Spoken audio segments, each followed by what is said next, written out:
কটা শক্তিবর্ধক কোনো পাচন নিয়ে আসছে। নিন মন্ত্রী মশাই, এবার ঢকঢক করে এটা খেয়ে নিন তো।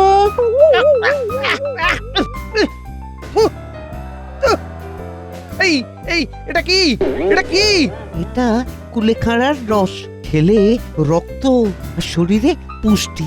এক ঘুষিতে কুপকাত হবে গোপালের গোষ্ঠী। এসব আমার কিচ্ছু লাগবে না, আমি আজ মনের জোরে গোপালকে হারাবো। আরে ও মন্ত্রী মশাই, আর কতক্ষণ অপেক্ষা করব? লড়াই শুরু হোক। ওগো আমার খুব ভয় হচ্ছে। আরে ভয় পাওয়ার কি আছে গিন্নি? তোমার হাতে এতদিন ভালো মন্দ খেয়ে চেহারাটা কি এমনি এমনি বানিয়েছি নাকি? আমি প্রস্তুত গোপাল, চলে আয়, চলে আয়, শুরু হোক যুদ্ধ, চলে আয়। এ কি আপনি আপনি তুই তো গালি করছেন কেন? আয় আয় আয়। গোপাল আর মন্ত্রী দুজনেই দুজনের দিকে এগিয়ে চলেছে। গোপালও এগিয়ে আসছে।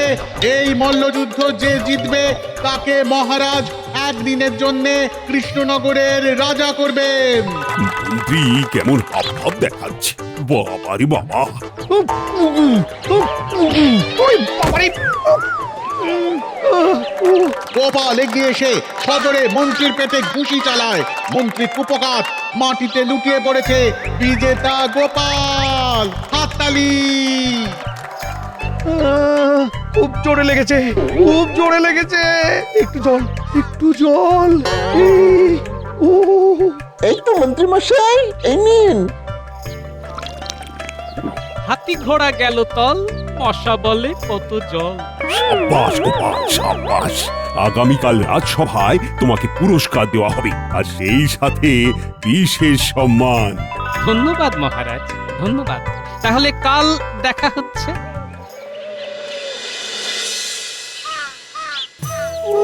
ঘুষি তো নয়, যেন কোনো পাগল ষাঁড় আমাকে গুতিয়ে দিয়েছে রে বটা। খুব যন্ত্রণা করছে বলুন। হ্যাঁ, কি মরতে যে গোপালের সাথে বাজি লড়তে গেলাম। আহ, উহ। কালকে তো আবার গোপালকে পুরস্কার দেবেন মহারাজ। হ্যাঁ, একদিনের রাজা হবে, জানি জানি। আমাকে হারিয়ে এই পুরস্কার, আমিও এর বদলা নেব। উরি বাবারি, কি ব্যথা রে, উরি বাবারি।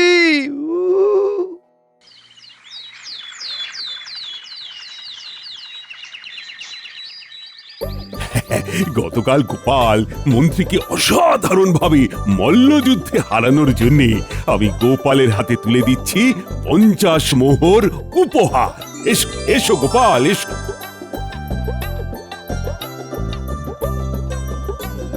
ধন্যবাদ মহারাজ। এবার আমি তোমাকে পরিয়ে দিচ্ছি আমার এই রাজ মুকুট। আজ সারা দিন কৃষ্ণনগরের রাজা হলে তুমি। আজ বড় আনন্দের দিন, পাচ্ছি আমি মজা। একদিনের জন্য গোপাল কৃষ্ণনগরের রাজা। আমি আপনাকে সম্মান করি মহারাজ। এই মুকুট আপনার মাথাতেই শোভা পায়। আমি এটা গ্রহণ করতে পারবো না মহারাজ। আপনি আমাকে এই সম্মান দিয়েছেন, এটাই যথেষ্ট। সত্যি গোপাল, তোমার হৃদয় কত উদার। গোপাল, আমি তো আজকে রাতেই বেশ কিছুদিনের জন্য আমার বাপের বাড়িতে যাচ্ছি। ভেবেছিলাম তোমাকে একদিনের জন্য রাজা হিসেবে দেখতে পারবো। কজন প্রজাই বা এই সমান পায় বলো? তাতে কি হয়েছে রানীমা? মহারাজ তো আমাদের সকলের রাজা। তা তুমি রাজা হলে কি করতে গোপাল? মহারাজ, আমি শুধু রাজা হলে একটাই কাজ করতাম। প্রত্যেক রাত সভাসদকে একটা করে ফাঁকা খাতা দিতাম। সেই খাতায় কে কি কাজ করছে লিখে রাখতো, আর মাসের শেষে যে সবচেয়ে ভালো কাজ করছে তাকে পুরস্কৃত করা হতো। বাহ, কি উচ্চ চিন্তা! তবু তুমি এই পদ ছেড়ে দিলে? সত্যি গোপাল, তুমি এত উদার তা তো আমি জানতাম না। মহারাজ, আমার বুকের নিচে এত বড় উদর আছে, আর বুকের মাঝে উদারতা থাকবে না, তাই কখনো হয় মহারাজ? দেখো মন্ত্রী, দেখো। ঠিক আছে মহারাজ, আমি তো দেখবই। আমি দেখে নেব। অনেক দিন ডালপালা নিয়ে খেলাধুলো করেছি, এবার মূলাঘাত হবে। আহ, এই সুন্দর পরিবেশে মাথা গরম করো না তো। মিষ্টি খাও, মিষ্টি। আয়, মিষ্টি নিয়ে এসো।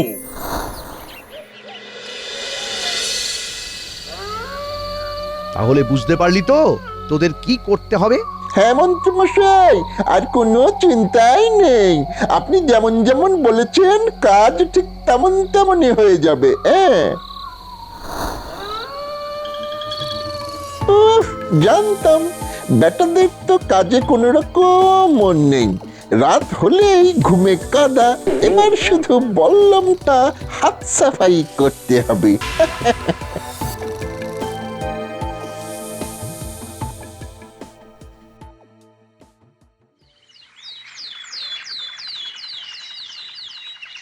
কি আমার বল্লম কোথায় গেল? সত্যি তো, কালকে তো তোর কাছেই ছিল। তাহলে কি হারিয়ে ফেলেছিস নাকি? যতদূর মনে পড়ছে আমার কাছেই তো ছিল। এবার যদি নতুন বল্লম দেওয়ার কথা মহারাজকে বলি, তাহলে মহারাজ তো রেগে আগুন হয়ে যাবেন। খুবই স্বাভাবিক, কারণ কদিন আগেই আমাদের নতুন বল্লম দিয়েছেন। তার চেয়ে বরং আপাতত কদিন লাঠি নিয়েই ঘোরাঘুরি করব, আর বেতন পেয়ে একটা নতুন বল্লম নিজের পয়সায় বানাতে দিয়ে দেব। সেই ভালো। শোনো, তোমাদের সবাইকে একটা করে খাতা দিয়েছি। গোপাল যেমনটা আগের দিন বলেছিল, এই খাতায় আজকে থেকে তোমরা প্রজা কল্যাণমূলক যা যা কাজ করবে সব লিখে রাখবে। আমি ঠিক 1 মাস পরে এই খাতা চেয়ে নেব, আবার তখন নতুন খাতা দেব। মহারাজ। সব কাজ আমি আজ রাতেই গুটিয়ে দেব। সবাই প্রশংসা করছে, শুধু মন্ত্রী মশাই একদম ঠোঁটে তালা দিয়ে রেখেছেন। তাহলে নিশ্চয়ই মনে মনে কিছু ফন্দি ফিকির করছেন। কৃষ্ণচন্দ্র, কৃষ্ণচন্দ্র, জানলা খোল। কে কে কে? আমি রে, আমি সুদূর আকাশ থেকে এসেছি। আমি বল্লম বাবা রে, বল্লম বাবা। আমি মহাকাশ থেকে আসছি। তোর সময় ঘনিয়ে এসেছে। আমি কি ভুল করেছি বাবা? তোর জীবনে অনেক পাপ, অনেক হত্যা করেছিস তুই। হত্যা? না না না, এ তো আমি করিনি। তুই আমিষ খাস না? হ্যাঁ, তা খাই। সেটাই তো প্রাণ হত্যা রে পাগল। তাই তোকে খুব শীঘ্র মরতে হবে। হি হি হা হা হো হো হা হি। খুব শীঘ্র।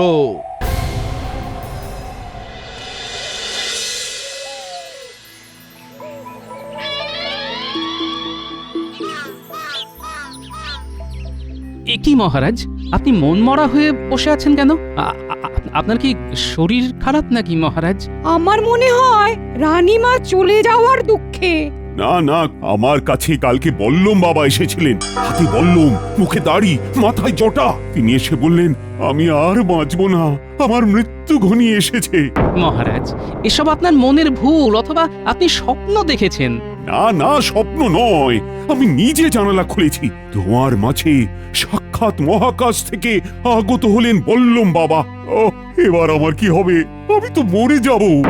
একদম দুশ্চিন্তা করবেন না মহারাজ। মহারাজ, ব্যাপারটা খুবই চিন্তার। আমার এক পিস্তুত ভাই কদিন আগেই বল্লম বাবাকে দেখেছিলেন। বাবা তাকে বিপদের কথা জানালেও সে পাত্তা দেয়নি। তারপর কি হয়েছিল? এই ঘটনার কিছুদিন পর আমার পিস্তুত ভাইটি মারা যায়। সে কি? হায় হায় হায়, তাহলে কি আমিও? মন্ত্রী মশাই যে সত্যি কথা বলছেন তার কোনো প্রমাণ আছে? আজকের আগে তো কখনো মন্ত্রী মশাই ওনার পিস্তুত ভাইয়ের কথা বলেননি। আজ তাহলে সে উদয় হলো কি করে? হ্যাঁ, আমার আরো অনেক ভাই আছে। সবকিছু তোমাকে জানিয়ে রাখতে হবে নাকি গোপাল? তাছাড়া মৃত মানুষকে নিয়ে কেউ মিথ্যে কথা বলে? না না, আমি আর অশান্তি চাই না, একটু একা থাকবো। আজকে রাজসভা এখানেই শেষ হলো।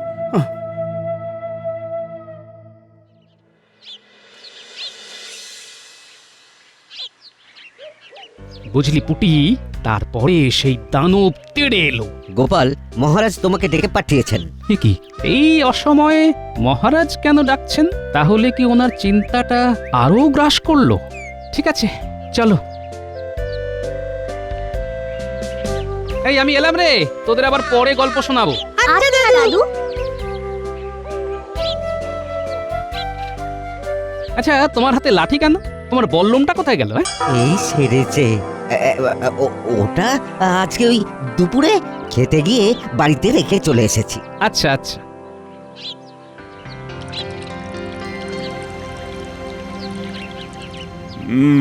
ওই ঘটনা নিয়ে খুব চিন্তা হচ্ছে গোপাল। এ তো অলৌকিক ঘটনা, সাধারণ মানুষ নন উনি।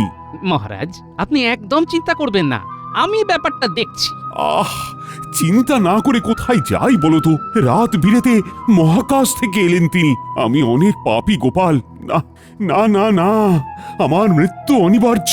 এসব উল্টোপাল্টা চিন্তা একদম করবেন না। রানীমা বাড়িতে নেই, আপনার হঠাৎ করে কিছু একটা বাড়াবাড়ি হয়ে গেলে কি হবে বলুন তো? হ্যাঁ হ্যাঁ, সবই বুঝতে পারছি, কিন্তু ঠিক আছে, তুমি যাও।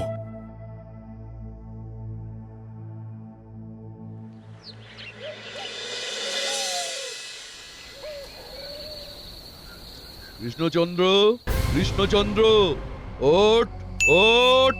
ওরে বাবা, আবার এসেছেন? না না না, আজকে আর জানলা খুলবো না। তুই কি ভেবেছিস জানলা না খুললে তোর মৃত্যু আটকে যাবে? কখনোই না। তোর মৃত্যু আটকানোর উপায় একমাত্র আমার জানা আছে। যদি জানতে চাস তো জানলা খোল, নইলে সর্বনাশ। না না না, খুলছি খুলছি, জানলা খুলছি। আপনি ঘরের ভিতরে এসে কথা বলুন বাবা, আমি রাজবাড়ির দরজা খুলে দিচ্ছি। ওরে পাগল, আমার যা উচ্চতা তাতে আমি কোনো পার্থিব দরজা দিয়ে প্রবেশ করতে পারবো না। বেশি কথা না বাড়িয়ে যেটা বলছি সেটা শোন। বলুন বললুম বাবা। তোর ঘোর বিপদ শীঘ্র আসন্ন। তোর মৃত্যুর হাত থেকে বাঁচার একটাই উপায়। কি উপায় বলুন বাবা? তুই যদি আগামী 10 বছরের জন্য এই রাজ্যের সিংহাসন ত্যাগ করিস এবং এক কাপড়ে শূন্য হাতে এই রাজ্য ছেড়ে চলে যাস, তবেই তোর বিপদ কেটে যাবে। কিন্তু আমার রানীর কি হবে বাবা? তোর নিজের জীবন আগে না তোর রানী, সেটা ভেবে দেখ। তুই তোর মৃত্যু চাস না বেঁচে থাকতে চাস? আমি যে দিশেহারা হয়ে যাচ্ছি। শুভস্য শীঘ্রম। যত তাড়াতাড়ি তুই এই রাজ্য ছাড়বি তত এই রাজ্যের মঙ্গল, নইলে সব তছনছ, সর্বনাশ নেমে আসবে, সর্বনাশ।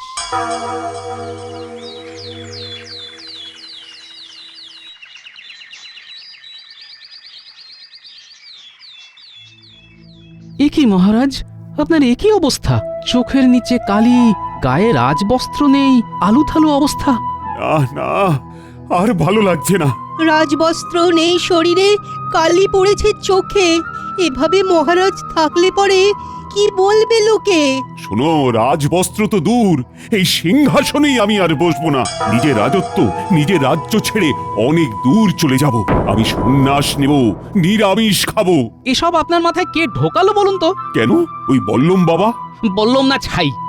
আপনি এভাবে চলে গেলে তো আমরা অনাথ হয়ে যাব। এ কি করে সম্ভব? ঘোর অনাচার! জলজ্যান্ত রাজা বলছে সন্ন্যাস ধর্ম পালন করবে। আমাদের রানীমার কি হবে ভেবে দেখেছেন? আমি নিশ্চিত আপনার সাথে কেউ মজা করছেন। এই সামান্য কথায় আপনি সিংহাসন ত্যাগ করে এই কৃষ্ণনগর ছেড়ে আমাদের ছেড়ে চলে যাবেন, তা হয় না মহারাজ। সে কি সামান্য কি বলছো গোপাল? ওই বাবা বাস্তব। মহারাজ আমাদের কাছ থেকে দূরে গেলেও বেঁচে তো থাকবেন। আরে মশাই, আপনি তো অদ্ভুত লোক দেখছি। মহারাজ কৃষ্ণচন্দ্র ছাড়া এই কৃষ্ণনগর অনাথ। ওসব বাজে কথা। জীবন না থাকলে এমনিতেও তো অনাথ হয়ে যেতে হবে। কিন্তু একটা কথা বলুন মহারাজ, সিংহাসন ছেড়ে গেলে রাজ্য সামলাবে কে? কে আবার? আমি সামলাবো। আচ্ছা, সবাই মহারাজের রাজ্যে থাকার পক্ষে কথা বলছে, শুধুমাত্র মন্ত্রী মশাই উল্টো সুরে গাইছেন। তাহলে কি মন্ত্রী মশাই সিংহাসন দখল করার জন্যই এসব খেলা খেলছেন? আহ, তোমরা তোমাদের এই তর্ক বিতর্ক বন্ধ করো তো, আমি তো কিছুই বুঝতে পারছি না। আচ্ছা মহারাজ, ওই বাবা যে আপনার স্বপ্নে এসে আপনাকে রাজ্য ছাড়তে বলেছেন, কিন্তু আপনি চলে গেলে এই রাজ্যের ভার কাকে দিয়ে যাবেন সেটা কি বলেছেন? না বাবা, এরকম কিছু বলেননি। তাহলে দেখুন, বাবা অর্ধেক কথা বলেন। আপনাকে বাবা যতদিন না ওই ব্যাপারে কিছু বলছে। অর্ধেক কথা কি? বাবার জন্য আরো একটু অপেক্ষা করা উচিত। বাবা নিশ্চয়ই আবার এসে এই কথাটাও জানিয়ে দেবেন। তা কবে জানাবে মন্ত্রী মশাই? আমার মন বলছে আজকেই জানাবে। বাহ বাহ বাহ, আত্মবিশ্বাস যেন গুলে খেয়েছেন। তাহলে এই বল্লম বাবার সাথে মন্ত্রী মশাইয়ের কোনো যোগাযোগ নেই তো? তোমরা এখন যাও তো, আমি ভাবছি কাল সকালেই এই রাজ্য ছেড়ে চলে যাব। তার আগে মহারাজ, আপনি রাজদায়িত্ব কাকে দেবেন সেটা তো জানুন। হ্যাঁ দেখি দেখি।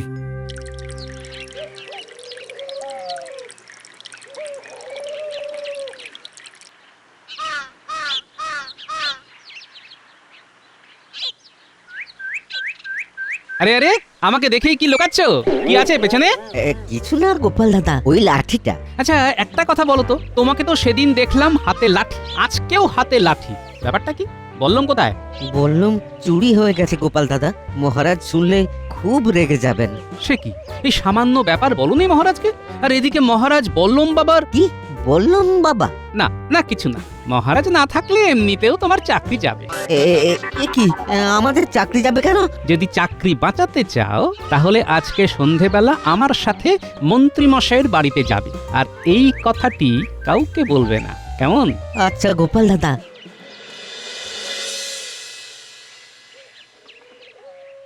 বল্লম চুরি হওয়া, বল্লম বাবার আবির্ভাব, মন্ত্রী মশাইয়ের রাজা হওয়ার অত্যধিক লোভ উৎসাহ, সব কিরকম ওই দুয়ে দুয়ে চার হয়ে যাচ্ছে। একই একই একই, তুমি দুয়ের নামটা পড়ছো কেন?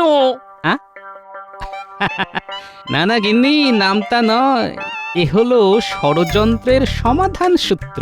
এখন আমাকে এই সূত্র ধরে এগিয়ে যেতে হবে।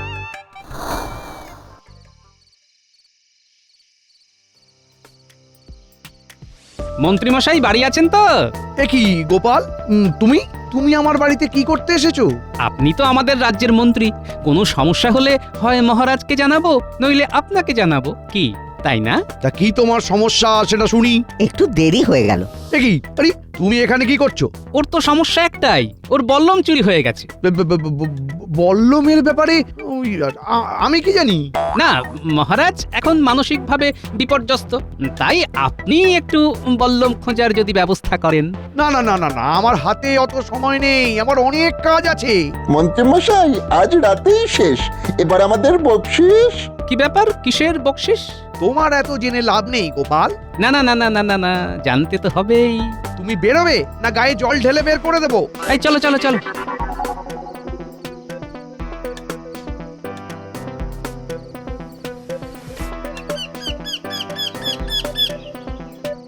শোনো, যা বুঝতে পারছি মন্ত্রীমশাই আজকে রাতে কোথাও বেরোবে। তুমি বাকি প্রহরীদের বলো মন্ত্রীমশাইয়ের বাড়ির আশেপাশে লুকিয়ে থাকতে, আমিও থাকবো। আচ্ছা গোপাল দাদা।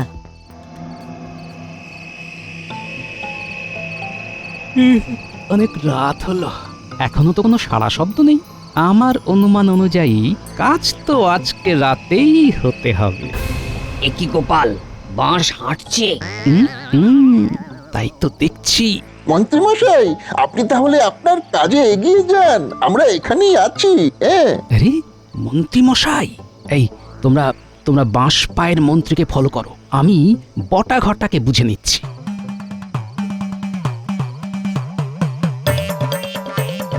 এই মাটি করেছে গোপাল, তুমি পালাও পালাও। পালিয়ে যাবে কোথায়?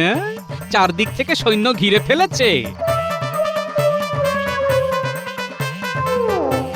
ওরে বাবা রে, পড়ে গেলাম রে, কোমর ভেঙে গেল রে। ওরে বাবা রে। এই যে বললুম বাবা সেজে ছলো না, ভুল হয়ে গেছে, আমাকে ছেড়ে দাও গোপাল, আমাকে ছেড়ে দাও, আমি রাজা হওয়ার জন্য গোপাল। ছেড়ে তো দেব না, ছাড়িয়ে দেব, এই নকল গোঁপ দাড়ি ছাড়িয়ে দেব।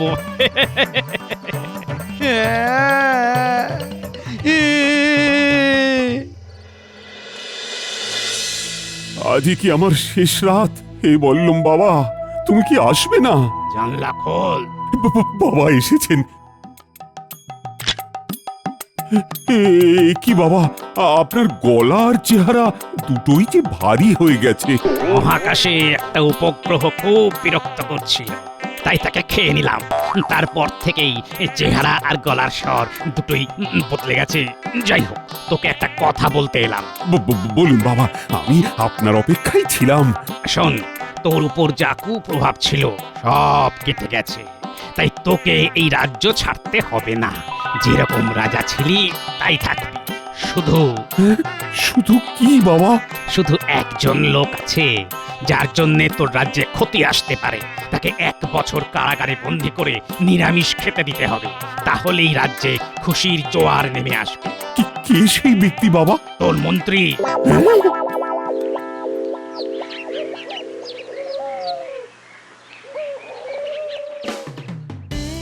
বল্লম বাবা বলেছে তোমাকে 1 বছর